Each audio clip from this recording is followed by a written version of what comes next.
Tragedi longsor di Ponorogo menyebabkan 28 orang hilang tertimbun dan puluhan rumah rusak. Sedikitnya 380 orang harus mengungsi pasca bencana longsor di Desa Banaran, Ponorogo.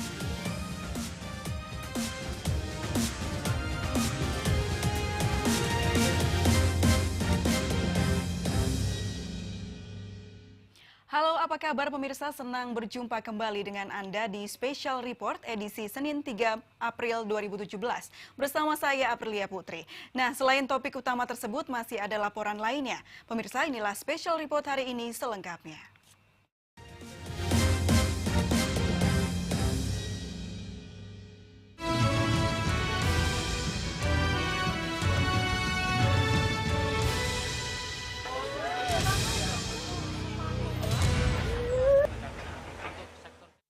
Upaya pencarian korban bencana longsor di Ponorogo kembali dilanjutkan pagi tadi. Sekitar 1.700 personil gabungan dari TNI, polisi, SAR, dan relawan dikerahkan mencari korban yang tertimbun longsor. Selain menggunakan peralatan berat, pencarian juga dilakukan dengan cara manual. Sekitar pukul 8 pagi, proses pencarian korban tertimbun longsor di Desa Banaran, Kecamatan Pulung, Ponorogo kembali dilakukan. Tim gabungan yang melakukan evakuasi juga bertambah. Sedikitnya 1.700 personil dari TNI, kepolisian, tim SAR, dan relawan dikerahkan. Hari ini tim pencarian dibagi menjadi 3 kelompok dengan 6 alat berat. Pembagian dilakukan agar pencarian lebih efektif mengingat luasnya lokasi longsor yang mencapai 2 km. 2 kelompok melakukan pencarian di lokasi hutan, sedangkan 1 kelompok berada di kawasan perumahan warga yang tertimbun. Selain menggunakan alat berat, pencarian juga dilakukan dengan manual. Tim menelusuri sekitar aliran sungai dengan harapan ditemukan korban yang tertimbun. Jika cuaca mendukung, upaya pencarian akan berlangsung hingga sore hari. Itu dibagi 3 sektor. Sektor A berada di atas, itu dari unsur-unsur BPBD juga, termasuk TNI Polri. Kemudian sektor B itu ada di tengah-tengah itu yang berbatasan di bawahnya sektor A, kemudian sektor C yang paling bawah. Itu unsur pengevakuasi atau penolongnya sama dari unsur BPBD, dari Polri, kemudian dari TNI, termasuk sukarelawan yang lainnya. Sementara itu hingga Senin pagi atau hari kedua, baru 2 orang yang berhasil ditemukan dari 28 orang yang dilaporkan tertimbun. Kedua korban adalah seorang nenek, Katemi, dan cucunya Iwan. Dari Ponorogo, Ahmad Subeki, MNC Media melaporkan. Proses pencarian korban longsor di Desa Banjaran, Kecamatan Pulung, Ponorogo terus dilakukan. Hingga hari Minggu, petugas berhasil menemukan 3 dari 28 korban tertimbun. Dari ketiga korban, 2 ditemukan meninggal dan 1 selamat. Setelah dilakukan penggalian lokasi longsor Minggu siang, petugas menemukan 1 korban, Katemi, warga Dusun Tangkil, Desa Banaran, Pulung. Korban yang berusia 70-an tahun itu ditemukan tertimbun puing bangunan rumah dan tanah material longsor setebal 5 meter. Korban ditemukan di titik di bekas rumahnya. Penuturan warga, korban tewas terjebak di dalam rumah saat kejadian. 3 orang, Pak? 3 orang. Ditemukan di mana, Pak, tadi?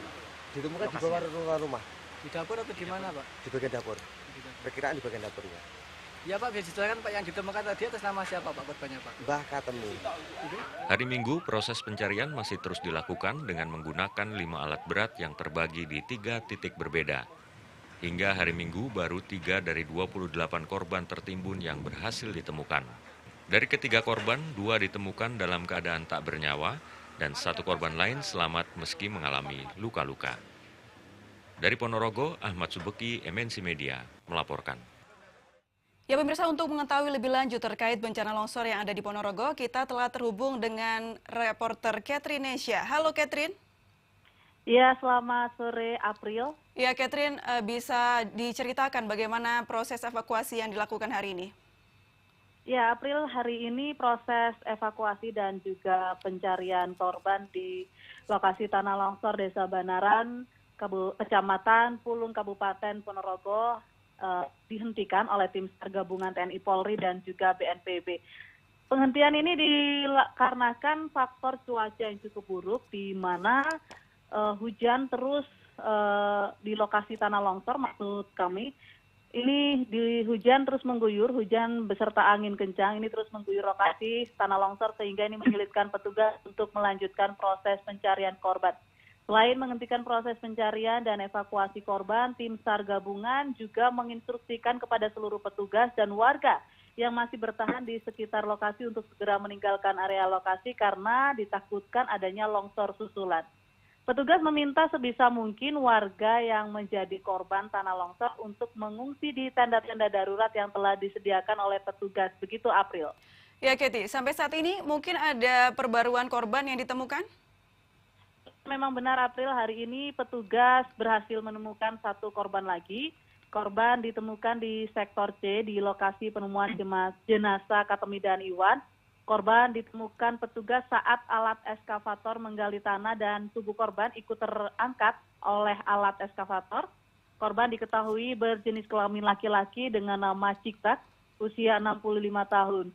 Korban ini diperkirakan ini satu keluarga dengan Katemi dan juga Iwan. April? Ya, Catherine, kami dengar di tempat pengungsian saat ini masih mati lampu. Lalu bagaimana kondisi di pengungsian saat ini? Ya, April, sebelumnya bisa kami informasikan bahwa warga yang rumahnya tertimbun tanah longsor ini memang mengungsi bukan di tenda-tenda darurat yang disediakan oleh petugas BNPB atau BPBD Provinsi Jawa Timur, karena memang warga yang kehilangan rumahnya akibat longsor ini justru lebih memilih untuk mengungsi di tetangga dan juga kerabat mereka yang berdekatan dengan lokasi tanah longsor, karena mereka merasa aman di sana meskipun hingga saat ini listrik masih dipadamkan, tapi mereka justru lebih memilih untuk berada di rumah pengungsian di kerabat mereka dan juga tetangga mereka. Begitu, April. Lalu untuk ketersediaan konsumsi dan juga untuk peralatan bayi, apakah sudah tersedia semua, Kety? Ya, untuk bantuan ini hari ini terus berdatangan dari beberapa elemen masyarakat dan juga pemerintah. Dan untuk kami tadi juga sempat melihat bahwa dapur umum juga telah didirikan sejak hari Minggu kemarin oleh salah satu elemen masyarakat begitu. Dan juga tadi kami juga melihat bahwa BPBD Jawa Timur juga mendirikan posko darurat di sekitaran lokasi tanah longsor, dan untuk keperluan kebutuhan maksud kami seperti selimut, popok bayi dan keperluan perempuan gitu, itu juga sudah diberikan langsung kepada warga yang rumahnya terdampak oleh tanah longsor. April. Ya, Kety, seperti yang Anda katakan tadi bahwa saat ini pencarian sedang dihentikan ya, karena memang apakah saat ini masih hujan deras di sana? Ya, untuk kondisi di cuaca di area lokasi tanah longsor di Desa Banaran ini hingga saat ini memang masih hujan deras, karena memang untuk cuaca dari hari Minggu kemarin ini memang masih tidak bersahabat begitu, dan sehingga untuk proses pencarian ini dihentikan karena memang kondisi cuaca yang begitu buruk, sehingga ini menyulitkan petugas untuk melakukan evakuasi dan juga proses pencarian. Namun informasi yang kami dapatkan bahwa besok pagi tim SAR gabungan akan kembali melakukan pencarian di lokasi tanah longsor di Desa Banaran. Ya, baik, Kety. Apakah sudah terlihat pejabat yang melakukan sidak atau mengunjungi kamp pengungsian? Ya, untuk pejabat hari Minggu kemarin, hari pertama pasca kejadian tanah longsor di Desa Banaran, kami sempat melihat adanya Menteri Sosial Khofifah Indar Parawangsa langsung melakukan atau menemui para korban di posko darurat dan juga di tempat pengungsian. Ini Khofifah memastikan bahwa bantuan yang diberikan oleh pemerintah ini langsung tersalurkan kepada korban yang terdampak atau yang rumah mereka terkena longsoran tanah pada hari Sabtu kemarin.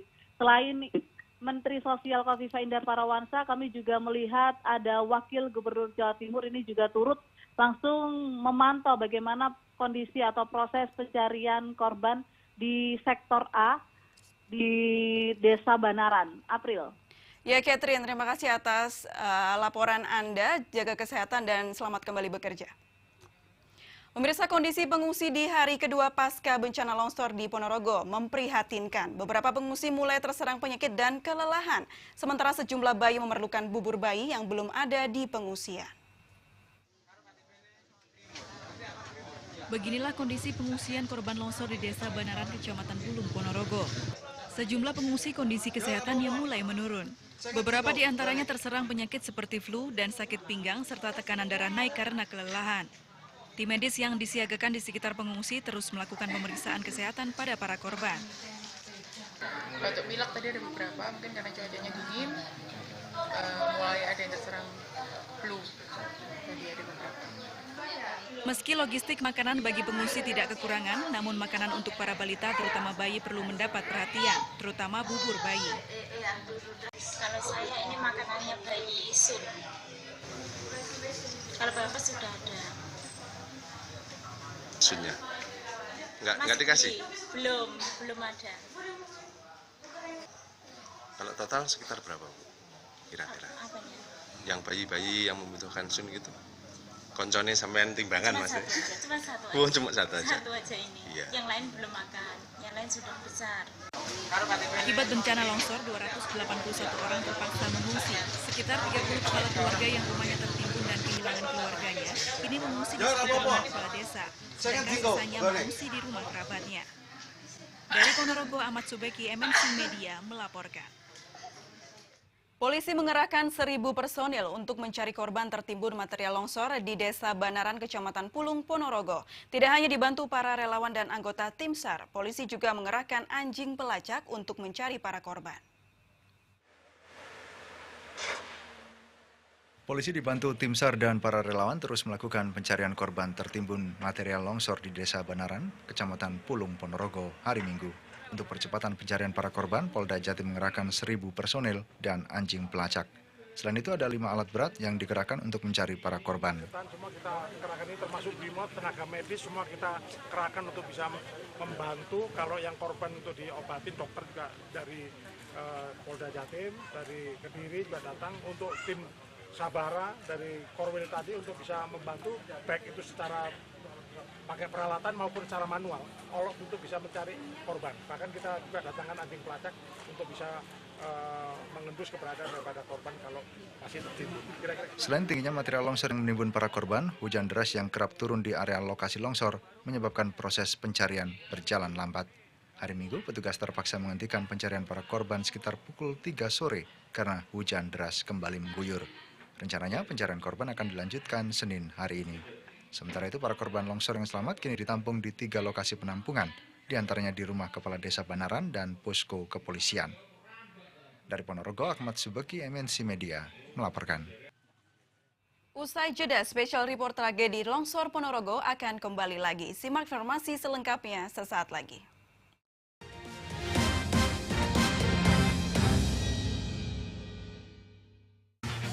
Kangen nonton berita kriminal aktual yang seru dan lucu? Di awak diki abatasa. Ayah bandel tapi santri. Di sini berita kriminal hadir dengan solusi dan tips menarik agar terhindar dari aksi kejahatan. Saksikan terus Pancet Kecrek di hari dan jam berikut. Oke, ojo lali, tonton terus Pancet Kecrek, iNews TV.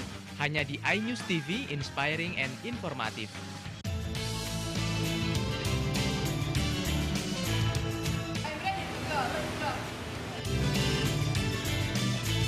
Sekarang lebih cepat, Tania sudah takut ya.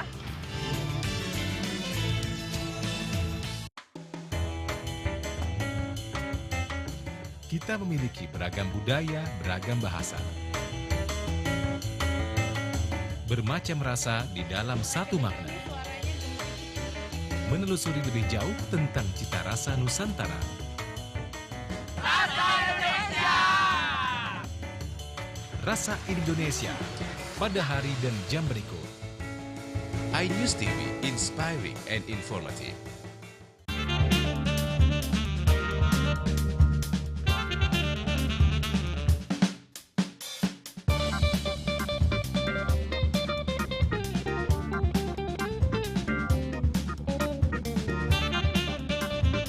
iNews TV, inspiring and informative.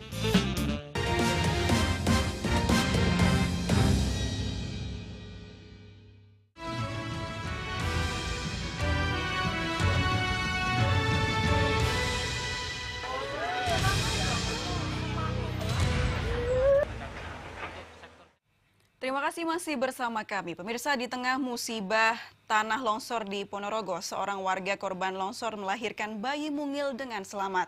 Bayi laki-laki yang lahir di tengah musibah itu hingga kini belum diberi nama. Kepanikan seketika melanda pengungsian di rumah kepala desa Banaran, Kecamatan Pulung, Ponorogo hari Minggu. Lina Royani, 38 tahun, satu di antara korban longsor yang sedang hamil tua tiba-tiba merasa hendak melahirkan. Seketika, kerabat dan warga di pengungsian melarikan Lina ke Puskesmas Pulung. Setelah melalui proses persalinan normal, Lina Royani melahirkan bayi laki-laki. Bayi yang lahir dengan berat 3 kg dan panjang 60 cm itu hingga kini belum diberi nama. Sekarang ya bahagia karena kelahiran anak saya, tapi ya susah lihat keadaan di rumah. Rumahnya hancur itu? Enggak hancur. Meski tidak ada saudara yang hilang tertimbun tanah longsor, namun hingga kini Lina Royani masih takut kembali ke kampung halaman. Hingga hari Minggu, Lina Royani masih menjalani perawatan di Puskesmas Pulung untuk memulihkan kondisi pasca melahirkan. Dari Ponorogo, Ahmad Subeki, MNC Media melaporkan. Ratusan warga korban longsor di Desa Banaran, Kecamatan Pulung, Ponorogo masih syok. Beberapa di antaranya berulang kali tak sadarkan diri. Para pengungsi ini masih harap-harap cemas menanti kabar pencarian korban tertimbun. Ratusan warga desa Banaran, Pulung, Ponorogo hari Minggu masih bertahan di pengungsian di rumah kepala desa Banaran yang menjadi tempat pengungsian. Anak-anak, bayi, balita, dan orang tua ditampung menjadi satu. Beberapa di antara para pengungsi ini terus menangis dan beberapa kali tak sadarkan diri. Mereka tampak masih syok lantaran menanti dengan cemas kabar keluarganya yang hilang tertimbun material longsor. Para korban longsor ini hanya bisa pasrah dan menunggu, sembari berharap anggota keluarganya yang tertimbun segera bisa ditemukan. Putranya kondisinya gimana? Sehat. Kemarin pas kejadian gimana? Sempat lari atau enggak di rumah? Di rumah tempat mengungsi. Terus pas kejadian, dengar sebelumnya atau gimana? Iya, dengar pas turunnya itu. Terus lari. Rumah kepala desa Banaran saat ini menjadi satu di antara tempat pengungsian bagi korban longsor. Selain di rumah kepala desa, warga korban longsor juga mengungsi ke rumah-rumah saudaranya yang lebih aman. Para pengungsi sepertinya enggan menempati bangunan tenda-tenda yang didirikan aparat keamanan dan BPBD. Dari 309 jiwa warga desa Banaran, 28 orang dinyatakan hilang. Dari Ponorogo, Ahmad Subeki, MNC Media melaporkan. Penanganan korban bencana longsor di Desa Banaran, Kecamatan Pulung, Ponorogo, Jawa Timur terus dilakukan. Sejumlah relawan diturunkan untuk mendampingi korban yang masih syok dan trauma karena kehilangan keluarga dan tempat tinggal. Intan, bocah berusia 9 tahun ini terus menangis meski petugas Polres Ponorogo yang menjadi relawan penanganan bencana terus berusaha menenangkannya.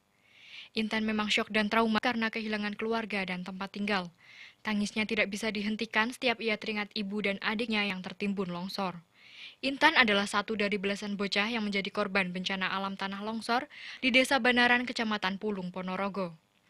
Intan selamat dari bencana karena saat kejadian ia sedang sekolah. Namun ibunya Misri dan adiknya Efri, bayi yang berumur 6 bulan, meninggal. Ibu dan adiknya tak sempat menyelamatkan saat longsor menerjang. Yang tertimbun siapa? Ibunya sama adiknya. Oh, ibunya? Adiknya? Adiknya RP. Umur berapa? Saat ini, Intan bersama anggota keluarganya yang lain berada di tempat pengungsian di rumah kepala desa setempat. Intan saat ini memang mengungsi bersama sekitar 60-an warga lain yang juga kehilangan sanak saudaranya.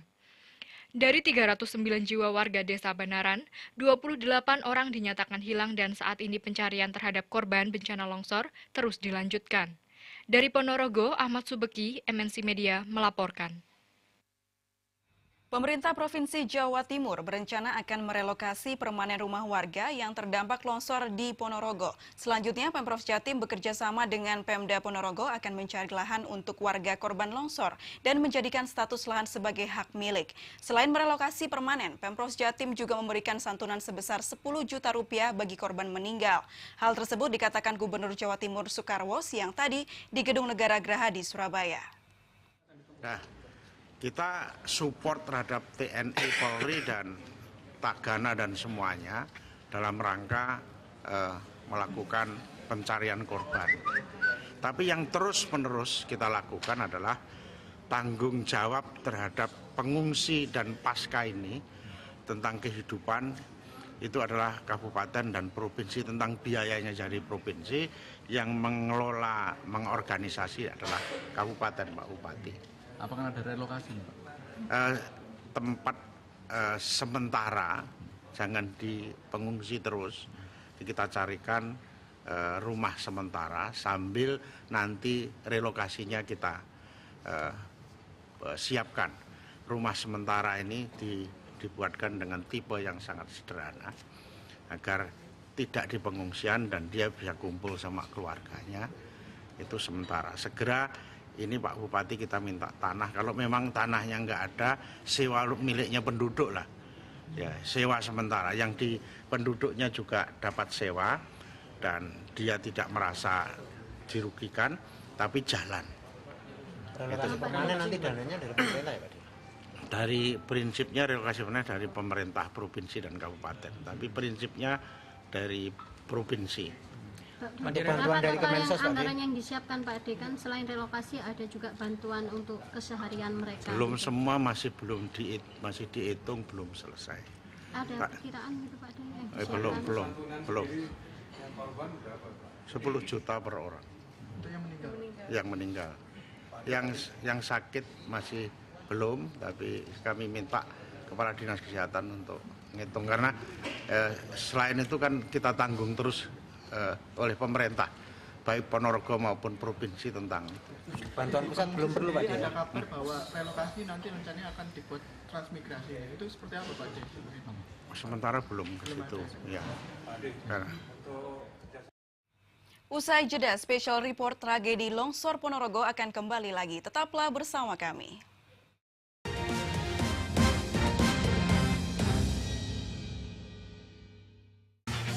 Kangen nonton berita kriminal aktual yang seru dan lucu?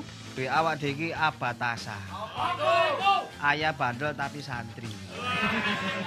Di sini berita kriminal hadir dengan solusi dan tips menarik agar terhindar dari aksi kejahatan. Saksikan terus Pancet Kecrek di hari dan jam berikut. Oke, ojo lali, tonton terus Pancet Kecrek, iNews TV. Hanya di iNews TV, inspiring and informatif.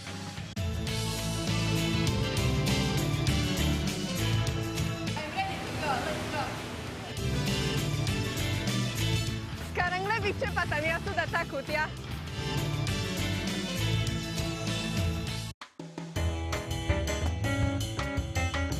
Kita memiliki beragam budaya, beragam bahasa. Bermacam rasa di dalam satu makna. Menelusuri lebih jauh tentang cita rasa Nusantara. Rasa Indonesia! Rasa Indonesia pada hari dan jam berikut. iNews TV, inspiring and informative.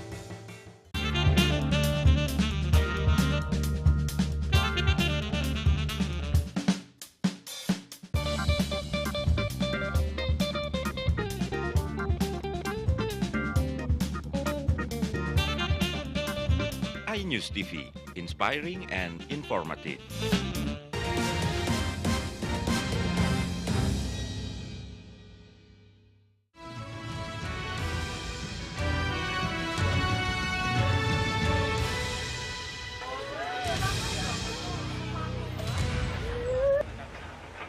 Terima kasih masih bersama kami. Pemirsa, prihatin dengan bencana longsor di Ponorogo. Para seniman reog di Kabupaten Nganjuk, Jawa Timur menggelar aksi pengumpulan dana bantuan untuk para korban Minggu sore. Aksi tersebut dilakukan dengan membawa reog di perempatan Kota Kertosono. Memakai kostum warok dan membawa sebuah reog, para seniman reog di Kabupaten Nganjuk ini menggelar aksi penggalakan dana bagi korban longsor di Desa Banaran, Kecamatan Pulung, Ponorogo, Minggu sore. Aksi penggalakan dana ini dipusatkan di perempatan Jalan Kertosono. Dengan membawa kardus bertuliskan bantuan untuk korban longsor, mereka mendatangi para pengemudi kendaraan bermotor yang sedang berhenti di perempatan jalan. Lukman Hakim, koordinator aksi, menjelaskan aksi ini sengaja dilakukan sebagai bentuk keprihatinan para seniman reog di Nganjuk. Menurutnya reog merupakan seni jaranan asli Ponorogo, sehingga saat warga Ponorogo terkena musibah, mereka merasa terpanggil untuk membantunya. Penggalangan dana untuk bencana tanah longsor di Pulung, Ponorogo. Jadi teman-teman berpakaian warok ini menandakan bahwa bela sungkawa yang mendalam bagi warok-warok yang ada di Kota Nganjuk. Karena warok itu, jaranan reog itu berasal dari Kota Ponorogo. Jadi kita terpanggil untuk penggalangan dana. Seluruh dana yang terkumpul akan disalurkan langsung kepada para korban yang kini masih tinggal di pengungsian. Rencananya aksi penggalangan dana akan dilakukan hingga 3 hari ke depan. Dari Nganjuk, Mukhtar Bagus, MNC Media melaporkan. Akibat tanggul jebol, ratusan rumah di satu desa di Kabupaten Lumajang hingga Senin siang masih terendam banjir dengan ketinggian hingga 1 meter. Banjir ini membuat aktivitas warga terganggu. Hujan deras yang mengguyur wilayah Kabupaten Lumajang membuat tanggul aliran Sungai Genitiri jebol. Akibatnya jalan desa dan pemukiman penduduk desa Sidorejo, Rowo Kangkung, Kabupaten Lumajang terendam banjir dengan ketinggian antara 50 cm hingga 1 meter. Kondisi ini melanda sekitar 400 rumah penduduk. Salah seorang warga desa Sidorejo, Fitri, mengatakan luapan air memasuki halaman hingga ke dalam rumah hingga membuat ia dan keluarga tidak tidur dari semalam. Kapan ini banjirnya datang? Tadi malam. Tadi malam, sekitar jam berapa, Bu? Sekitar pukul, kalau dari sana pukul 11, kalau dari sini pukul 2 masuk rumah. Untuk mengantisipasi luapan banjir Sungai Genitiri ini, pihak BPBD Lumajang menerjunkan tim reaksi cepat penanggulangan bencana untuk membantu mengevakuasi masyarakat serta membantu mengantar anak-anak ke sekolah. Ada berapa kakak, Pak, atau rumah yang sudah terendam air ini, Pak? Sekitar 400. Ketinggian air sekitar berapa nih, Pak? Kurang lebih 1 meteran, 1 meter. Hingga Senin siang, luapan dari Sungai Genitiri ini masih belum surut, sehingga aktivitas warga pun terganggu. Dari Lumajang, Cucu Dunartono, MNC Media melaporkan. Demo mahasiswa menolak berdirinya pabrik air mineral di Kabupaten Jombang Senin siang berlangsung ricuh. Karena tak ada anggota DPRD yang mau keluar menemui mereka, mahasiswa terlibat saling dorong dengan polisi. Kericuan ini pecah setelah mahasiswa memaksa menerobos masuk ke kantor DPRD Jombang. Mahasiswa kesal setelah berjam-jam berorasi, tak ada satupun anggota DPRD Jombang yang bersedia keluar menemui mereka. Namun upaya mahasiswa itu gagal karena polisi menghadang dan mendorong mereka mundur. Dalam aksinya tersebut, mahasiswa dari berbagai organisasi seperti HMI, Himpunan Mahasiswa Islam, dan GMNI, Gerakan Mahasiswa Nasional Indonesia, menyatakan menolak rencana pendirian pabrik air mineral milik pengusaha asing di Desa Grobokan, Kecamatan Mojowarno, Jombang. Mahasiswa beralasan eksploitasi sumber air untuk produksi air mineral secara besar-besaran akan menyengsarakan warga Jombang. Jika terus dieksploitasi, besar kemungkinan sumber mata air di dalam tanah lama-kelamaan akan mati dan warga Jombang akan menderita kekeringan. Tolak Danon di Grobongan Mojowarno. Selanjutnya, tegakkan hasil Muktamar NU. Ini sebagai pengingat tentunya, yang ke-33 di Jombang kemarin, yang mengharamkan fatwa MUI mengharamkan lahan produktif dibangun. Kemudian yang terakhir adalah tolak beroperasinya semen Indonesia yang di Kendeng, Jawa Tengah. Untuk menghindari keributan yang lebih besar, 2 orang anggota DPRD Jombang akhirnya keluar menemui mahasiswa, serta berjanji akan segera memanggil warga Desa Grobokan dan pengusaha untuk membicarakan masalah tersebut. Dari Jombang, Mukhtar Bagus, MNC Media melaporkan. Pemirsa jangan kemana-mana karena special report masih akan kembali. Tetap di iNews TV.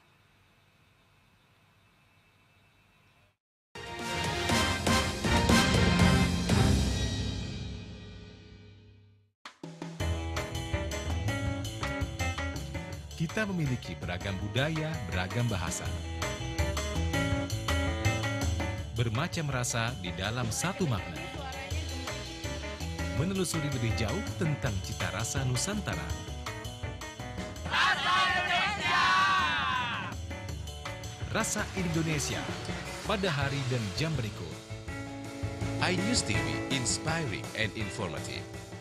Senang sekali saya Laura Elvina dapat menjumpai Anda dalam Speak After Lunch pada siang hari ini. Bincang santai dengan bintang tamu, mengupas isu-isu terkini. Dibawakan secara ringan dan penuh informasi. Dihadirkan menemani istirahat makan siang Anda. Speak After Lunch hadir setiap hari Senin sampai Jumat pukul 12.30 waktu Indonesia Barat. Hanya di iNews TV, inspiring and informative. Kenal baik dengan seluk-beluk kota tempat tinggal Anda. Ikuti jalan menelusuri kota-kota di Indonesia. Menampilkan sisi lain sebuah kota, lengkap dengan potret dan tradisi lokal kota tersebut. Sudut Kota pada hari dan jam berikut. Hanya di iNews TV. iNews TV, inspiring and informative.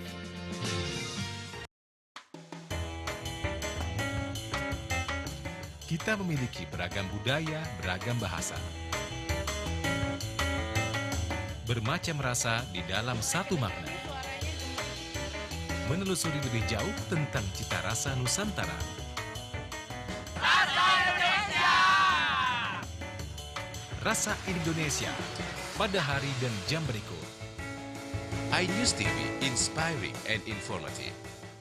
Senang sekali saya Laura Elvina dapat menjumpai Anda dalam Speak After Lunch pada siang hari ini. Bincang santai dengan bintang tamu, mengupas isu-isu terkini. Dibawakan secara ringan dan penuh informasi. Dihadirkan menemani istirahat makan siang Anda. Speak After Lunch hadir setiap hari Senin sampai Jumat pukul 12.30 waktu Indonesia Barat. Hanya di iNews TV, inspiring and informative. Kenal baik dengan seluk-beluk kota tempat tinggal Anda. Ikuti jalan menelusuri kota-kota di Indonesia. Menampilkan sisi lain sebuah kota, lengkap dengan potret dan tradisi lokal kota tersebut. Sudut Kota pada hari dan jam berikut. Hanya di iNews TV. iNews TV, inspiring and informative.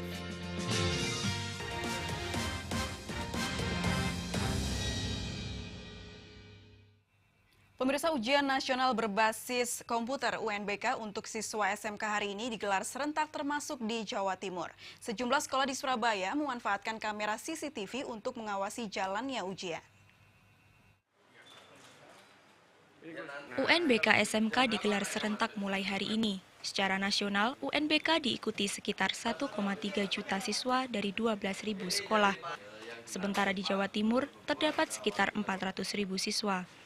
Ujian berbasis komputer ini mendapat perhatian berbagai kalangan, termasuk Wakil Gubernur Jawa Timur Saifullah Yusuf yang meninjau pelaksanaan ujian di SMK Negeri 8 Surabaya. Di sini, 5 ruang kelas digunakan sebagai tempat ujian. Untuk membantu pengawasan serta mengantisipasi kecurangan, setiap kelas dipasang kamera CCTV. Ujian berbasis komputer memerlukan persiapan lebih. Selain menyiapkan SDM, pengawas juga menyiapkan sarana dan prasarana seperti berfungsinya jaringan internet dan antisipasi listrik padam. Saya sudah sampaikan tadi secara umum, alhamdulillah persiapan kita optimal, mulai dari sisi koneksi listrik maupun juga perangkat, ya.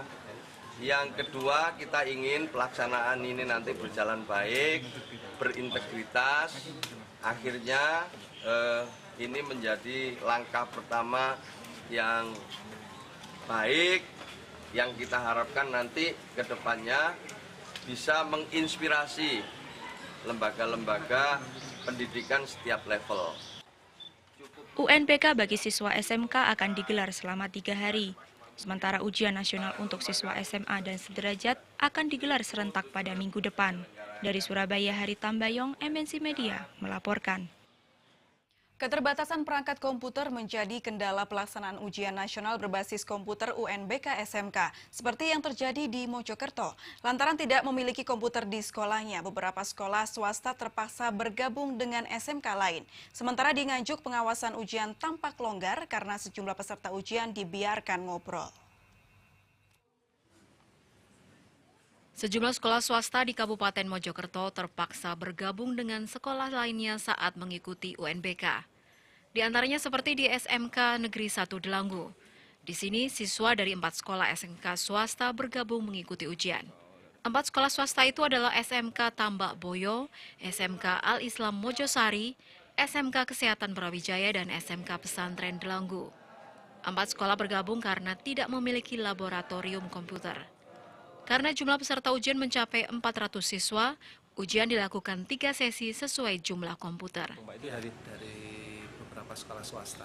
Dari Brawijaya. Ada Pak, untuk kesiapan UNBK sendiri seperti apa Pak di sekolah SMKN Delanggu ini Pak?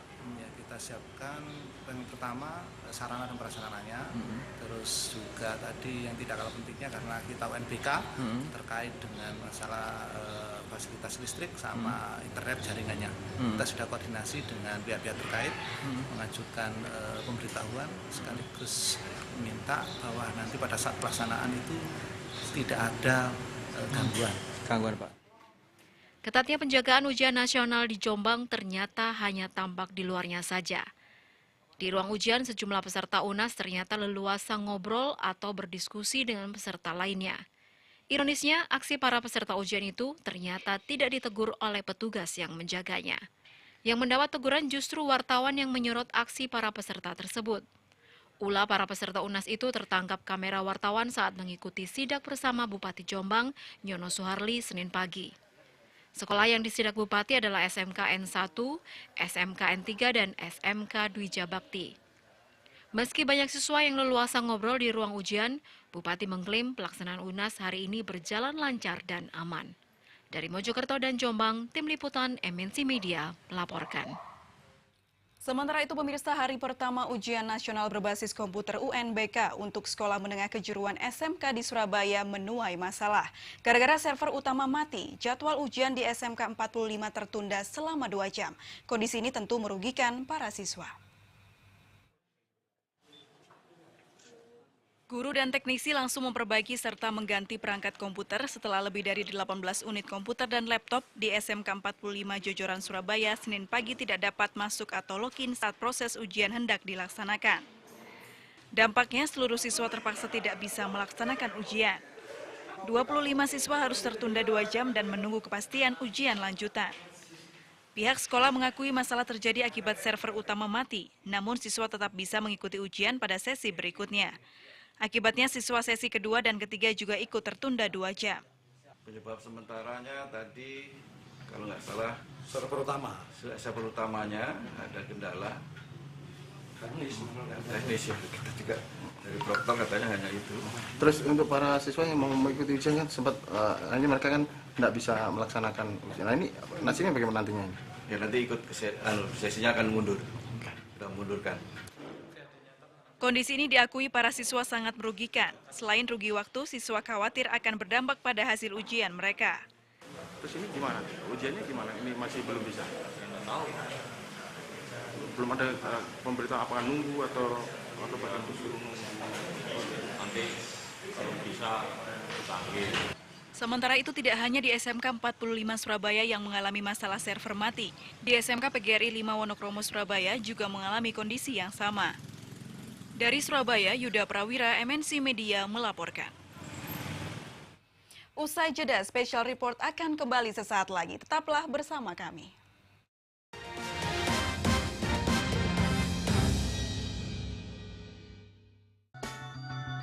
Daya tarik dan keindahan alam kita ini luar biasa. Begitu pula dengan keberagaman suku di Indonesia. Mimpi dan angan dengan kesederhanaan mereka akan digambarkan di sini. Sebuah kekayaan tanah air bersama sumber daya manusianya. Zamrud Khatulistiwa pada hari dan jam berikut. Hanya di Anyus TV, inspiring and informative. Saat ini menyaksikan spesial report iNews TV.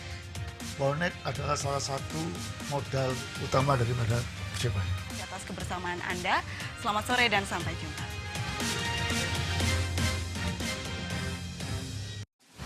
Dominasi Real Madrid di kancah sepak bola dunia.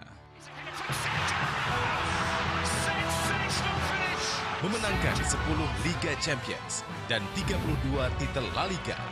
Ikuti pertandingan terbaru dan terbaik dalam Real Madrid TV pada hari dan jam berikut. Eksklusif di iNews TV, official broadcaster of Real Madrid TV. Ruang sidang telah dibuka. Dua bukti hasil lab berbeda. Semua bisa berpendapat.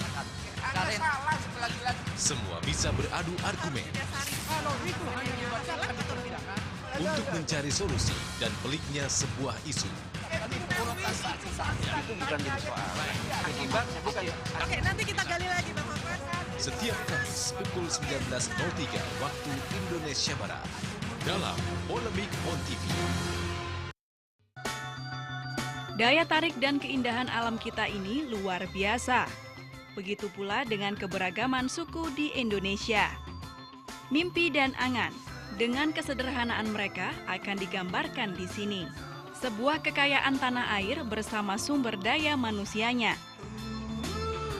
Zamrud Khatulistiwa pada hari dan jam berikut. Hanya di iNews TV, inspiring and informative. Saat ini menyaksikan spesial report iNews TV. Bonek adalah salah satu modal utama daripada Persebaya. Di atas kebersamaan Anda, selamat sore dan sampai jumpa.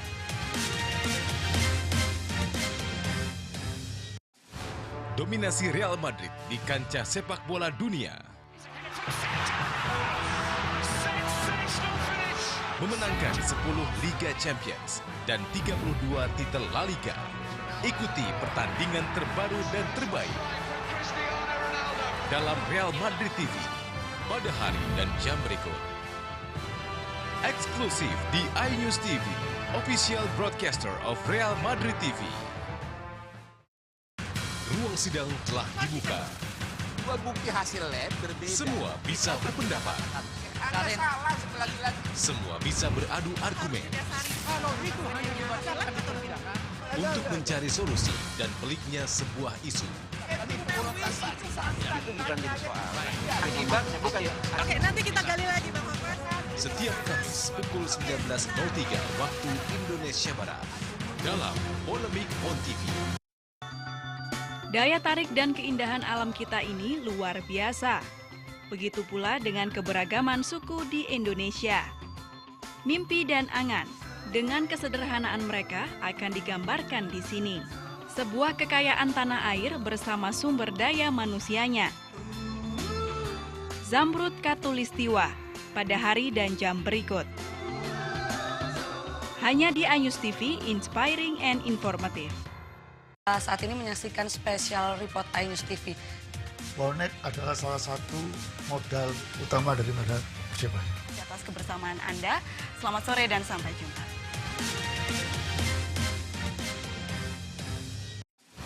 Dominasi Real Madrid di kancah sepak bola dunia. Memenangkan 10 Liga Champions dan 32 titel La Liga. Ikuti pertandingan terbaru dan terbaik dalam Real Madrid TV pada hari dan jam berikut. Eksklusif di iNews TV, official broadcaster of Real Madrid TV.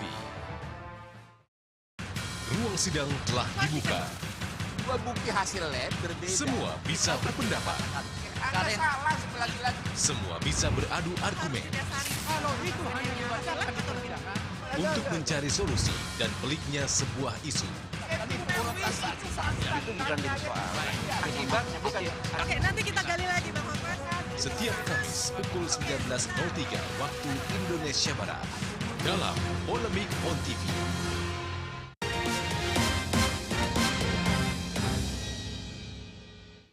Pemirsa, kemiskinan membuat seorang anak negeri harus meninggal sia-sia. Seorang bayi berusia 1 tahun yang memiliki kelainan usus akhirnya meninggal dunia karena orang tuanya tidak memiliki dana lagi untuk biaya operasi sang bocah. Bocah ini sempat menjalani operasi yang menghabiskan dana sebesar 13 juta rupiah hasil menggadaikan sawah milik orang tua Saiful. Sungguh miris nasib yang dialami Muhammad Izzat, bocah berusia 1 tahun, warga desa Tegal Pasir, Kecamatan Jambisari, Darussolah, Bondowoso. Bayi mungil ini meninggal karena keluarganya tak memiliki dana untuk operasi kelainan ususnya yang diderita sejak lahir. Pihak keluarga dengan dibantu beberapa sukarelawan telah berusaha mengajukan bantuan berupa permohonan bantuan kepada pemerintah Kabupaten Bondowoso, namun oleh Pemkab, keluarga hanya diberikan bantuan sebesar 3 juta rupiah. Sementara biaya untuk mengoperasi bayi Izzat diperkirakan mencapai 28 juta rupiah.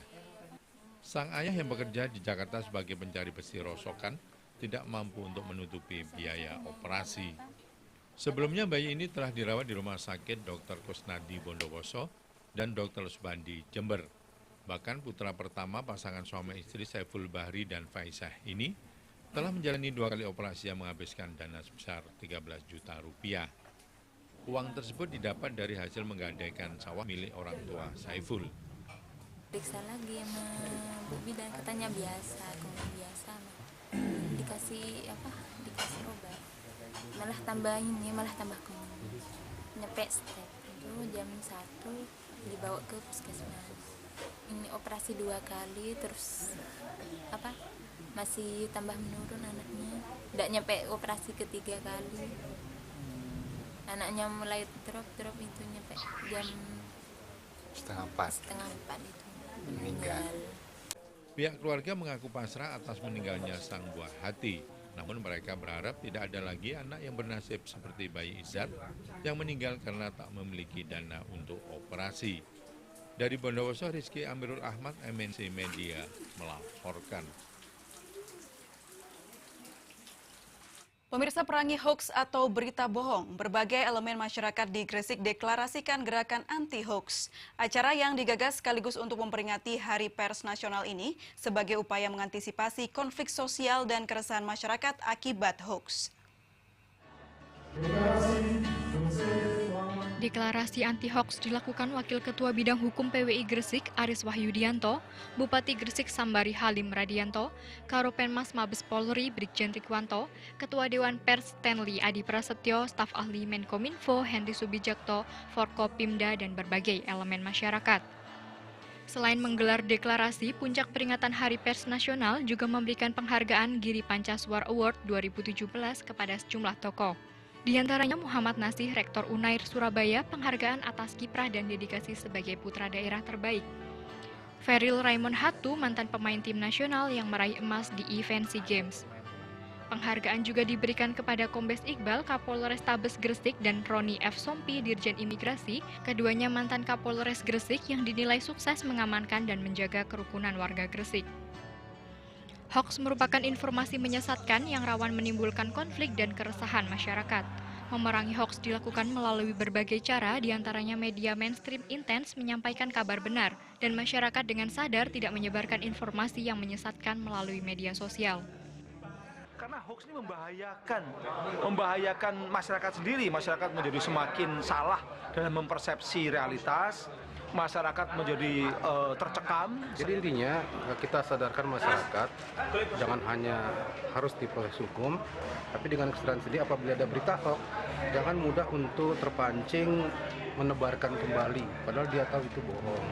Sepanjang tahun 2016, Polri telah mengajukan pemblokiran sekitar 400 situs kepada Menkominfo karena menyebarkan berita bohong dan meresahkan masyarakat.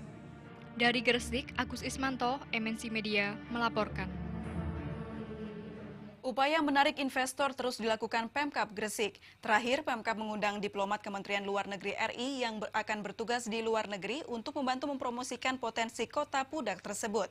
Pemkab menjanjikan kemudahan layanan kepada pengusaha yang berinvestasi di Gresik. Menjadi miskin dan 114 diplomat dan konsuler Kemenlu RI yang akan bertugas di 130 perwakilan negara mengunjungi Gresik. Selain menggali potensi dan kekayaan alam Gresik, kunjungan para diplomat juga membawa misi kemaritiman Indonesia sebagai bahan promosi di luar negeri. Rombongan diajak berkeliling di ruang pamer berbagai produk unggulan Gresik seperti manufaktur, perikanan, dan produk UKM. Namun yang paling menyita perhatian adalah keberadaan pelabuhan internasional Java Integrated Industrial Port Estate karena potensinya yang strategis untuk mendukung masuknya investasi di Gresik. Gresik kita pilih ya, karena memang dari awal kita sudah mengetahui bahwa Gresik mempunyai potensi yang sangat besar untuk kita promosikan di luar negeri. JIP itu saya kira sangat menarik.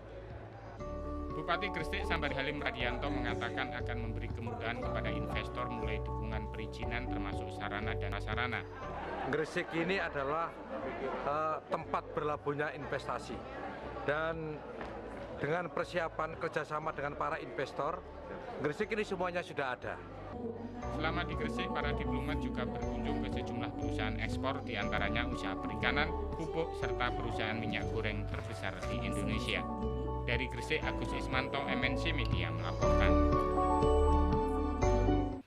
Informasi tadi sekaligus menutup perjumpaan kita pada sore hari ini. Bersama kerabat kerja yang bertugas, saya Aprilia Putri berterima kasih atas kebersamaan Anda. Selamat sore dan sampai jumpa.